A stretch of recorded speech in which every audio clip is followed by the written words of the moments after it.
Bismillahirrahmanirrahim. Assalamualaikum warahmatullahi wabarakatuh. Gimana kabar kalian anak-anak? Semoga selalu baik ya. Dalam pertemuan pertama ini, Ibu akan menyampaikan sebuah materi mengenai adab-adab dalam membaca Al-Quran. Sebagai seorang muslim, tentunya kita harus memperhatikan beberapa adab ketika kita akan membaca Al-Quran. Menurut para alim ulama, adab dalam membaca Al-Quran dalam kitab Fadhail Amal dibagi menjadi dua kategori.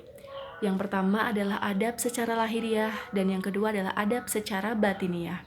Apa saja sih Bu yang termasuk adab secara lahiriah? Ya, langsung saja. Yang pertama, kita harus melakukan wudhu terlebih dahulu. Itu penting sekali, karena Al-Quran itu adalah kitab yang suci, dan tentunya orang yang menyentuhnya pun harus dalam keadaan suci. Kemudian kita duduk menghadap kiblat dengan penuh rasa hormat. Ya, itu yang pertama. Yang kedua, hendaknya tidak membaca terlalu cepat, tetapi bacalah dengan teratur dan betul pengucapannya. Betul pengucapannya maksudnya kita juga harus paham ilmu tajwid. Ilmu tajwid itu kan adalah ilmu yang mempelajari bagaimana tata cara membaca Al-Quran yang baik dan benar. Bagaimana tajwidnya, ya bagaimana hukum bacaannya, mana yang dibaca ikhfa, mana yang dibaca idgham, mana yang dibaca mad, dan lain sebagainya. Itu penting sekali kita perhatikan. Karena ketika kita sudah paham dalam kaidah ilmu tajwid, maka kita akan lebih mudah dalam membaca Al-Quran gitu. Istilahnya kita sudah tahu nih rambu-rambu dalam membaca Al-Quran, di mana yang dibaca berhenti, mana yang dibaca jelas, mana yang dibaca dengung. Itu kita sudah paham, maka insya Allah kita pun akan lebih mudah dalam membaca Al-Quran.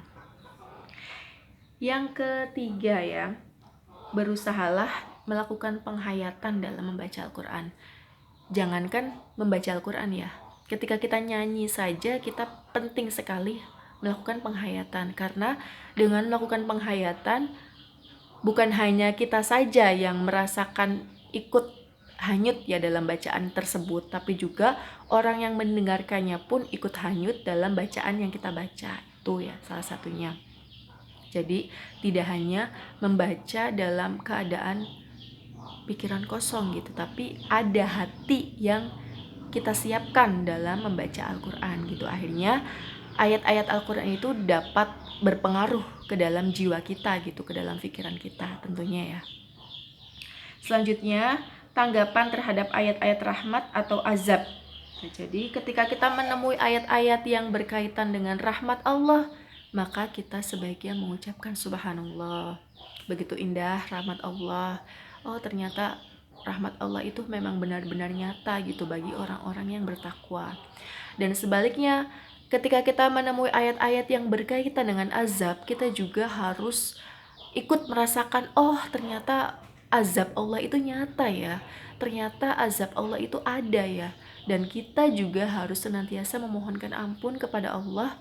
Jangan sampai kita masuk dalam kategori orang-orang yang diazab oleh Allah Subhanahu wa taala.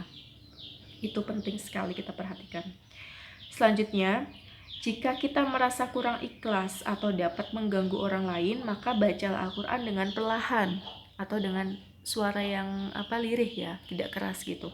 Akan tetapi jika dirasa tidak mengganggu yang lain, maka kita diperbolehkan untuk membaca dengan suara yang keras atau nyaring, yaitu ya, jadi kita penting juga memperhatikan kondisi dan situasi saat itu ya ketika kita membaca Al-Quran. Yang keenam, bacalah dengan suara merdu karena banyak hadis yang menganjurkan akan hal ini.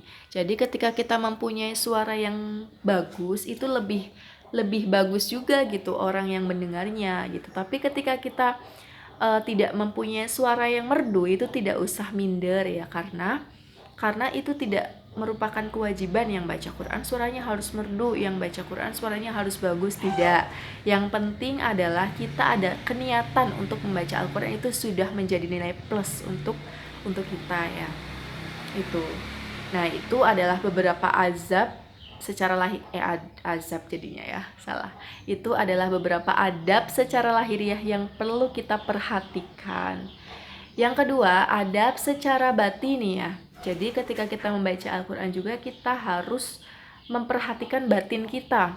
Apa saja sih Bu yang termasuk dalam adab secara batiniah? Yang pertama adalah hati hendaknya dipenuhi dengan rasa pengagungan terhadap Al-Quran dan menyadari akan kemuliaannya. Jadi hati kita harus yakin bahwa Al-Quran itu adalah kitab Allah yang mulia. Al-Quran itu adalah kitab Allah yang agung. Kita harus yakin betul dengan hal tersebut ya. Karena ketika hati kita sudah yakin bahwa Al-Quran itu adalah ucapan Allah, Al-Quran itu adalah perkataan Allah, maka hati kita pun akan semakin mantap untuk membaca Al-Quran. Yang kedua, hendaknya kita meyakini bahwa Al-Quran itu adalah wahyu Allah. Wahyu Allah yang harus kita jadikan sebagai pedoman hidup kita, yang harus kita jadikan sebagai pegangan hidup kita. Yang ketiga, hati mestilah disucikan dari kebimbangan dan keraguan. Jadi kita harus membersihkan hati kita dulu nih. Jangan sampai ada keraguan sedikit pun di dalam Al-Quran. Ya, kita harus yakin bahwa Al-Quran itu adalah obat dari segala obat. Obat dari segala obat dan obat untuk segala macam penyakit ya. Baik penyakit batin maupun penyakit lahir. Kita harus yakin bahwa Al-Quran itu adalah asyifa atau obat yang akan menyembuhkan kita ya, menyembuhkan hati kita dari perasaan iri, dari perasaan dengki, dari perasaan hasut dan lain sebagainya. Itu yang harus kita yakini. Yang kelima, hati hendaknya mengikuti ayat-ayat yang sedang dibaca. Misalkan tadi ya sudah dijelaskan, ketika kita menemui ayat tentang rahmat, maka hati kita hendaknya penuh dengan perasaan gembira. Dan ketika kita menemui ayat yang berkaitan dengan azab, maka sebaiknya kita juga ikut merasa takut dan gentar akan hal itu. Dan yang terakhir adalah kita harus membayangkan ya bahwa Allah itu sedang berada di depan kita ketika kita membaca Al-Quran. Allah itu sedang memberikan kata-kata kepada kita ketika kita membaca Al-Quran. Itu ya yang perlu kita perhatikan supaya hati kita pun ikut hanyut ketika kita membaca Al-Quran. Jadi bukan hanya sekedar membaca tapi pikiran kita kosong, tapi sebaiknya kita membaca dengan hati yang penuh khusyuk, dengan hati yang penuh dengan perhatian, agar ayat-ayat yang kita baca ini dapat memberikan manfaat untuk hati maupun pikiran kita. Ya anak-anak, oleh karena itu, marilah bersama-sama kita belajar membiasakan diri rajin membaca Al-Quran dan tentunya memperhatikan adab-adab dalam membaca Al-Quran. Karena banyak sekali manfaatnya ketika kita rajin membaca Al-Quran. Salah satunya ketika kita mempunyai masalah, kita selalu diberikan ketenangan hati, kita selalu diberikan ketenangan pikiran gitu. Jadi kita harus yakin akan kemuliaan dan kemukjizatan Al-Quran. Ya mungkin anak-anak sampai di sini ya materi yang Ibu sampaikan. Untuk pertemuan selanjutnya akan ada materi baru yang akan kita dengarkan sama-sama. Dalam materi ini apabila ada hal-hal yang belum kalian pahami, kalian silakan bisa tanyakan langsung ke Ibu. Terima kasih, mohon maaf apabila ada salah kata maupun ucapan ya. Ibu akhiri, wassalamualaikum warahmatullahi wabarakatuh.